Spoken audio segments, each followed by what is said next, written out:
Hey folks, so today I want to go ahead and talk with you guys about the Subaru Ascent CVT.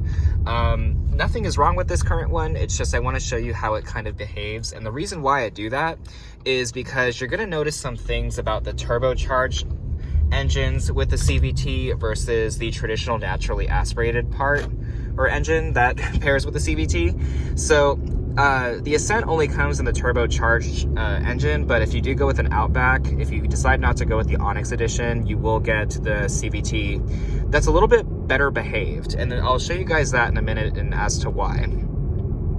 With the turbocharged engines, I did make a complaint on the 17 Outback that there was some issue with throttle application and transmission tuning where you tend to lunge forward coming off of a turn or coming off of a dead stop, and the turbo engine actually exacerbates that problem. My husband's been driving Subarus now for 7 years, or maybe a little bit longer, and this is the only vehicle that he's actually noticed a significant difference between accelerations. He'll give the same throttle application and it'll accelerate either really fast or it'll accelerate not so fast. And so there are some reasons as to why. Of course, the big thing is the transmission tuning. It likes to stay in that lower ratio a little bit longer, so it really likes to surge up and then shift up, whereas the older Outback did not do that to as big of an extent. It's a good thing to launch off the line, but sometimes trying to make it linear and smooth, it just doesn't happen. So like, for example, right now it's doing okay since the AC is like very low and there's really no load on the engine. So it tends, as you saw though, it tends to rise up a little bit and then ultimately start to shift up and lower the RPMs. And pretty common on CVTs, but again, it's very noticeable on this specific vehicle. Otherwise though, it does a really good job of picking a ratio and kind of sticking to it.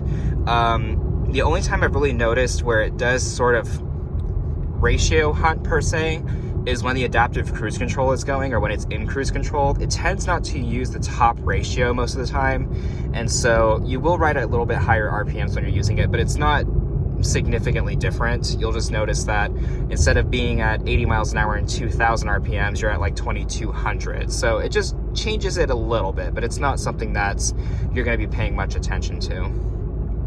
As I literally repeat it back to you, that is something that I noticed. But hey, I had a 3,000 mile drive across the country in this thing. I had to notice a few things. But when the vehicle is not having a lot of load placed on it, it tends to do a really good job of allowing a little bit better linearity. But let's say, for example, I turn the AC on full blast.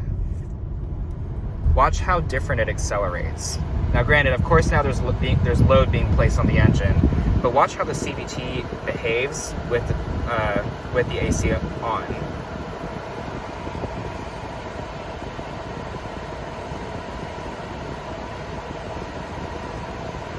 Almost there. So now that there is some load being placed on it, you'll see a significant difference on how it behaves.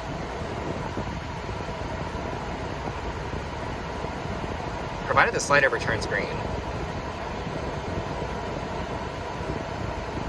It heard me. Surge. So it tends to take off, and it really wants to activate that turbo off the line and really just lunge you forward, which to an extent is kind of a good thing because the CVTs are very known to drone out. So literally with that rubber band effect that you usually get with CVTs, the initial acceleration is very slow. Whereas this one, it's not so much, but one thing you will notice is it does surge significantly more than the naturally aspirated counterparts. Of course, there have been some software updates because the CVTs, granted, it's too early to tell, but a lot of the 19 and 20 Ascents had to have some software updates just because of the transmissions failing. This one's been pretty good so far. No overheating issues that we've seen, and it's been a pretty decent vehicle overall. But the CVT, I'm a little bit weary about it because this is such a big vehicle. Like with the Passport, the Pilot, those bigger vehicles using 8 and 9 speed traditional automatics, having a CVT in this class of vehicle makes me a little nervous. But then again, that's why you get an extended warranty. This CVT is also known as an 8-speed CVT for this reason.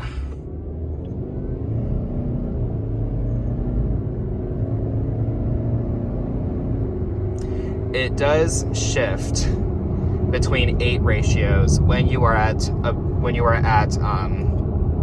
harder throttle, and it actually does a pretty good job of masking it. But I will say that the Outback, or not masking it, of shifting through those fake ratios in a quick manner, it kind of masks the CVT behavior. But I will say that the Outback's behavior was a lot better. The CVT programming in that one, the transmission, it felt like the shifts were more real, whereas this one, it's just like, oh, I'm just gonna go ahead and like shift but make the ratios so close because it's, you know, it's still a CVT. So the Outback did a better job of masking that it was a CVT. This one is readily apparent that it's a CVT, but it's not bad. Like I said, it's not a bad transmission to put in this. I am a little bit weary about it, but that's why you get the warranties to go with it, because I will say, yeah, they've had their fair share of problems. Not as bad as Nissan, but they've had their share.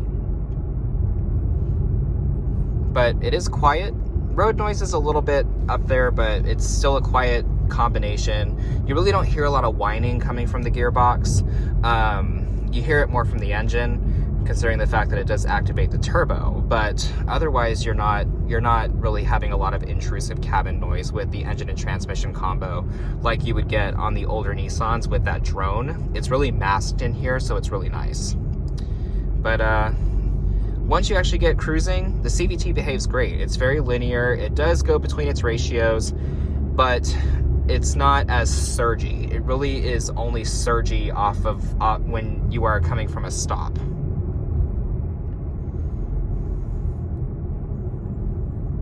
So like, for example, we'll go ahead and I'll do a full stop here, even though no one does. And we'll go ahead and there we go. It definitely sort of likes to launch you forward a little bit, but it's not bad. Once you actually get into those lower RPMs, it shifts up. It does a really decent job of being linear. It's just off the line. Pretty decent though overall. I do like this car. It does have a suspension issue, unfortunately. We have to take it in this week. I'm not sure what's going on with it, but like if I go over bumps, it actually hits them pretty hard. And I know it's a rough rough suspension, but literally it's like a bang on the right front hand side, or the right front of the vehicle. So it's something that we're looking into to see what's going on, because it's not normal. Maybe I'll be able to catch it since I've been driving the car for a little bit, it might do it for me. Let's see. No, it's not doing it right now. It's really hard to catch it too, which is kind of annoying, but let's see if I can do it one more time. There's our little surge. That's what I was talking about. There we go. Got it. I'm kind of happy because I literally could not replicate it. But yeah, there's a big issue going on with that, and it's on the right-hand side of the car, and so it might be a coil spring or something going on at the bottom of the vehicle. But as you saw right there, that's not normal.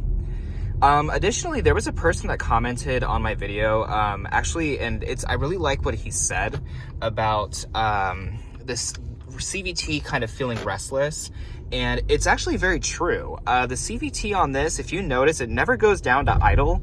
It really only stays at like 1200 RPMs, like almost like it's ready to shoot you forward again. And so his name was like Clover or something like that. But yeah, I definitely agree with him on that, especially with these turbocharged engines. It's a lot more exacerbated. But yeah, it never wants to stay at idle. It always wants to stay at like that 1200 RPM mark, so that way it can shoot you forward when you put your foot on the gas. So I definitely agree with him there. But overall it's not bad. It's just, it's not a relaxed feel, but not everybody goes for that. And if you're driving faster, you're not gonna notice it that much. So yeah, that's kind of it. But I'm gonna go ahead and let you guys go. I'm so glad I caught that on camera. You have no idea. And I'll actually use that as a future video because I have to go ahead and explain to you guys what's gonna happen with this vehicle. So I'll catch you soon. Have a good one.